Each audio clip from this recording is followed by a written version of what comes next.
आप हैं निष्कर्ष भारत के साथ और मैं हूं मनोज चतुर्वेदी।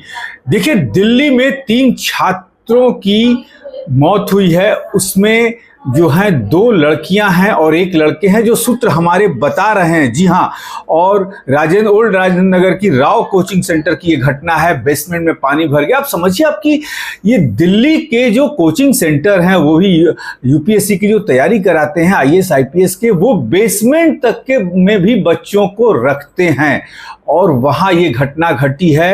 राजनीतिक रूप ये घटना लेती जा रही है। स्वाति मालीवाल ने कहा है कि ये मर्डर हो रहा है। दिल्ली महिला आयोग की चेयरमैन रही, राज्यसभा की सांसद हैं। स्वाति मालीवाल को सुन लीजिए फिर से। क्या बात की बच्चों ने आपसे? बच्चे बहुत दुखी हैं और बहुत गुस्से में हैं, और क्यों ना हो। 12 घंटे से ज्यादा हो गए हैं।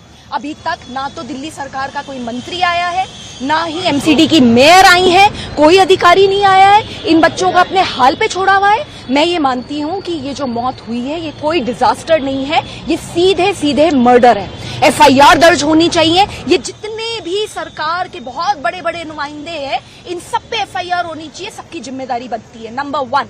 नंबर 2, ये बच्चे देश के अलग अलग कोनों से यूपीएससी की तैयारी करने दिल्ली आते हैं। बहुत बड़े बड़े सपने लेकर आते हैं। इनके माँ बाप कैसे कैसे कर इन्हें दिल्ली भेजते हैं, और उसके बाद इन बच्चों की इतनी दर्दनाक मौत होगी और कोई एक्शन नहीं लिया जाएगा। सबसे जरूरी है, ये जितने भी बच्चे मरे हैं, अभी तो पता ही नहीं चल पा रहा कि 3 मरे हैं या ज्यादा मरे हैं। जितने बच्चे मरे हैं, उन सबके घर में जाकर 1 करोड़ की कॉम्पनसेशन इंडिविजुअली देनी चाहिए।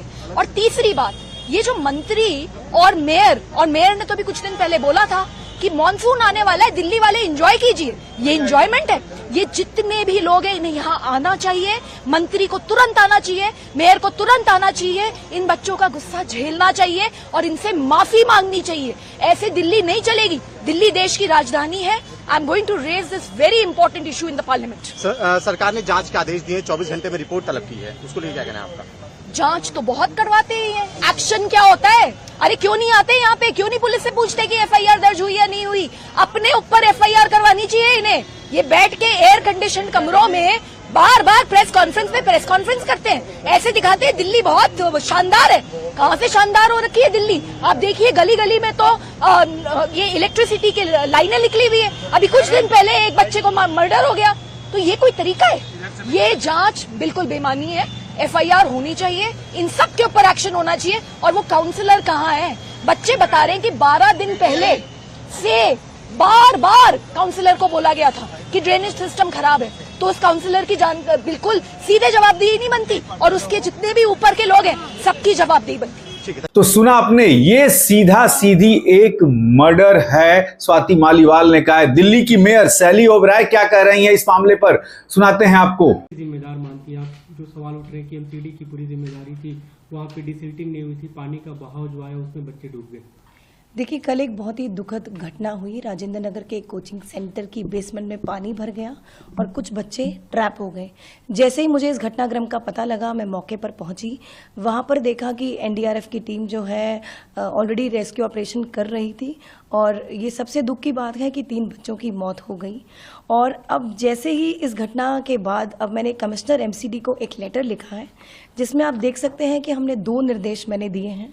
पहला, दिल्ली में जितने भी कोचिंग सेंटर्स हैं जो उन बिल्डिंग्स में चल रहा है जो एमसीडी के जुरिस्डिक्शन में आते हैं, और बेसमेंट में बायलॉज के अगेंस्ट या नॉर्म्स के अगेंस्ट ऐसे कोचिंग सेंटर चल रहे हैं, उन पर सख्त से सख्त कार्रवाई हो, उन पर एक्शन लिया जाए। दूसरा, और अगर इस मामले में जो कल राजेंद्र नगर में हुआ, कोई भी एमसीडी अधिकारी अगर जिम्मेदार है तो उस पर भी सख्त कार्रवाई की जाए। मैं आपको बताना चाहती हूँ इस बिल्डिंग के बारे में। ये जो बिल्डिंग है, इसका जो कंप्लीशन सर्टिफिकेट 2021 में मिला था, और साफ यहाँ लिखा है कि बेसमेंट में पार्किंग यूज और स्टोरेज के लिए और कार लिफ्ट के लिए यूज होगा। तो मैं बताना चाहती हूँ कि अगर इस प्रकार से इलीगल तरीके से या प्रॉपर्टी को मिसयूज कर अगर ऐसे कोचिंग सेंटर्स बेसमेंट में चल रहे हैं, तो उन पर कार्रवाई होगी, और साथ ही अगर कोई अधिकारी जिम्मेदार होगा, उस पर भी सख्त से सख्त कार्रवाई होगी। लेकिन जो सवाल उठ रहे हैं मैम की एमसीडी की कार्यप्रणाली पे कि एमसीडी को इस तरह से प्रॉपर्टी टैक्स आप लोग लेते हैं, उसकी जिम्मे वहाँ पे जाकर जांच करना, उन्हें सर्टिफिकेट देना, जो एनओसी देना, सब एमसीडी की जिम्मेदारी है। साथ में जो हादसा हुआ, जो पानी वहाँ पे पहुंचा, उसकी भी जिम्मेदारी एमसीडी की बनती है। देखिए, बताया जा रहा था कि बिल्डिंग के आगे से कोई ड्रेन या कोई सीवर जो निकलता है वो एकदम से फट गया। मैं मौके पर पहुंची और वहां देखा कि आसपास की बिल्डिंग में पानी नहीं भरा और कुछ वो सीवर या ड्रेन टूटने से फ्लैश फ्लड की तरह जो है वो जो पानी है सारा बेसमेंट में भर गया और जिसके कारण बेसमेंट में पानी भरने से बच्चे ट्रैप हो गए। अभी जो आपने बताया कि 2021 में इसे मतलब इसका कंप्लीशन सर्टिफिकेट दिया गया था, बीजेपी जो आरोप लगा रही है कि अभी की एमसीडी में क्योंकि आप लोग के शासन में, आप उन पे आरोप लगा रही है कि उनके शासन काल में हुआ, तो इस आरोप प्रत्यारोप में कहीं ना कहीं बच्चों की मौत हो रही है। देखिए, मुझे लगता है जब ऐसी दुखद घटना होती है तो हमें ब्लेम गेम नहीं करना चाहिए, ना आरोप और प्रत्यारोप करना चाहिए। हमें कार्रवाई करनी चाहिए, जो भी इसका जिम्मेदार है उस पर सख्त से सख्त एक्शन लेना चाहिए और ऐसे कोचिंग सेंटर्स बेसमेंट में अगर इलीगल तरीके से वायलेट करके नॉर्म्स को, बायलॉज को वायलेट करके चल रहे हैं, उन पर एक्शन होना चाहिए। बीते दिनों में हमने देखा पटेल नगर में एक जो बच्चे की मौत हो गई, बिजली के जो मतलब पानी के कारण इलेक्ट्रोक्यूशन का हादसा हुआ, अभी 3 बच्चों की मौत हो गई। ऐसे लगातार हादसे हो रहे हैं, जो जल जमाव हो रहा है उससे निपटने की एमसीडी की क्या रणनीति है, क्योंकि अभी बारिश का सीजन है, बारिश होगी अभी ज्यादा। देखिए, जिस प्रकार से इस बार बारिश हो रही है, 88 साल का रिकॉर्ड टूटा, आपने देखा। वाटर लॉगिंग की समस्या है, पर एमसीडी हो, पीडब्ल्यूडी हो, दिल्ली जल बोर्ड हो, वो 24 घंटे आप देखेंगे ग्राउंड पर काम कर रहे हैं कि दिल्ली की जनता को समस्या का जो है हमें समाधान दे सके। हमने मैम लोकल सुना आपने, और आप ये समझ सकते हैं कि उस बाप पे क्या बीतती होगी जिसकी बेटी इस घटना का शिकार हुई है। श्रेया यादव जो है राव कोचिंग सेंटर की ही स्टूडेंट थी, वहां यूपीएससी की तैयारी कर रही थी। इसी साल अभी एडमिशन कुछ दिन पहले उन्होंने लिया था। पिता ने टीवी पर ये न्यूज़ सुनी और करीब कल रात के 11:30 बजे जो आज रात बीती है उसमें, और भागे भागे लोग फ़ोन नहीं उठा रहे थे, बेटी का फ़ोन ऑफ जा रहा था और उसके पिता हैं धर्मेंद्र यादव, उनको सुनवाते हैं। देखिए, मुझे अधिकृत तौर पे तो ना कोचिंग सेंटर से कोई जानकारी मिली, ना प्रशासन या पुलिस की तरफ से कोई फ़ोन आया, लेकिन मैं न्यूज़ देख करके खुद ही जा करके वहाँ पे अप्रोच किया। तो वहाँ पहुँचने के बाद डीसीपी साहब थे मेरे ख्याल से, जब नाम पूछा उन्होंने मेरा, मैंने बच्ची का नाम बताया तो बोले कि एक बार आप जो है आरएमएल में जाकर देख लीजिए। तो रात तकरीबन 2:30 बजे मैं यहाँ आ गया था। तो मोचरी में 3 बच्चों की डेड बॉडी रखी थी, 2 बेटियाँ थी और एक लड़का था। तो उससे मैंने कहा कि मैं एक बार मुझे चेहरा दिखा दो, मैं पहचान लूँ। तो बोला सर ये पुलिस केस है, हम दिखा नहीं सकते। फिर बोला एक पेपर है मेरे पास, आप उसको देखना चाहें देख लें। तो उनमें 3 बच्चे थे, एक श्रेया यादव भी नाम लिखा हुआ था। तो फिर मेरी इतनी हिम्मत नहीं हो रही थी मैं उसके अंदर जाकर देखूँ भी, मेरी स्थिति ऐसी नहीं थी। फिर मैं बाहर आके गाड़ी में बैठ गया। फिर सुबह तकरीबन 6 बजे, 6:30 बजे के बाद दोबारा गया मैं। तो मैंने कहा भैया आप तो दिखा दो, रात में तो आप मना कर रहे थे, रात में नहीं दिखा सकते। तो बोले अभी जब तक पुलिस नहीं आएगी, आईओ नहीं आएंगे, तब तक हम नहीं दिखा सकते। तो मैंने कहा चलो कोई बात नहीं, इतनी बात मेरी इनसे हुई। आपको जैसा आप टीवी देख रहे थे, क्या आपको जानकारी मिली जब आपने देखा, क्या था मतलब हाँ, कितने बजे का समय था? मैं जब न्यूज़ देखा तो तकरीबन 11:15 का समय था। मैं खाना वाना खा के उसके बाद बैठा तो मैंने सोचा न्यूज़ देख लूँ। तो उसमें ये आ रहा था कि राव आईएएस स्टडी सर्कल के बेसमेंट में पानी भर गया है और रेस्क्यू ऑपरेशन चल रहा है और बहुत सारे बच्चे फंसे हो सकते हैं। करीब 20-22 बच्चे बाहर निकाले गए हैं। तो उसमें फिर कैजुअलिटी की एक आ गई खबर कि एक बच्ची की कैजुअलिटी हो गई। फिर मैं 5-7 मिनट बाद 2 बच्ची की कैजुअलिटी आ गई। तो चूँकि एडमिशन मैंने ही कराया था तो मुझे पता था कि उसी में है।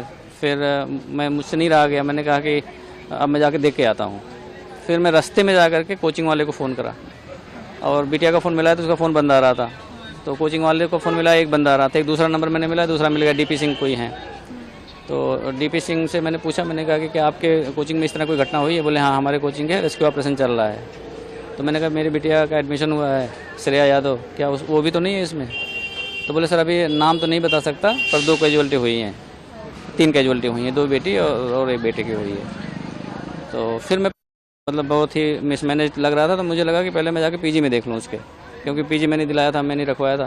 तो मैं पीजी में करीब 1 बजे पहुंचा। तो 1 बजे जब पहुंचा वहां देखा तो उसके रूम में ताला लगा हुआ था। तब मेरा डाउट और हो गया कि फ़ोन मिल नहीं रहा है, रूम में ताला लगा हुआ, रात 12-1 बज रहे हैं, तो अगर होती तो यहीं आती। फिर मैं दोबारा वापस आया, वहाँ डीसीपी साहब से मैंने पूछा तो उन्होंने बताया कि आप एक बार आरएमएल के में जाके मोचरी में देख लीजिए। तो मैं करीब 2:30 बजे से यहाँ हूँ रात। जी, कहाँ से हैं? कौन सा वाला? मतलब कहाँ से है? जी आप कहाँ से हैं, बच्चे की उम्र कितनी थी? मैं मूल रूप से अम्बेडकर नगर डिस्ट्रिक्ट है, पहले वो फैज़ाबाद अयोध्या था और अभी अम्बेडकर नगर है। और वो मेरी भतीजी है, श्रेया नाम है उसका, और मैं यहाँ गाज़ियाबाद में रहता हूँ खुद। तो कितने महीनों पहले कराया था आपने? और 4-5 महीने हो गए, मई जून में एडमिशन उसका कराया था मैंने। अभी क्या माता पिता को बता दिया है कौन कौन परिवार से आ रहे हैं?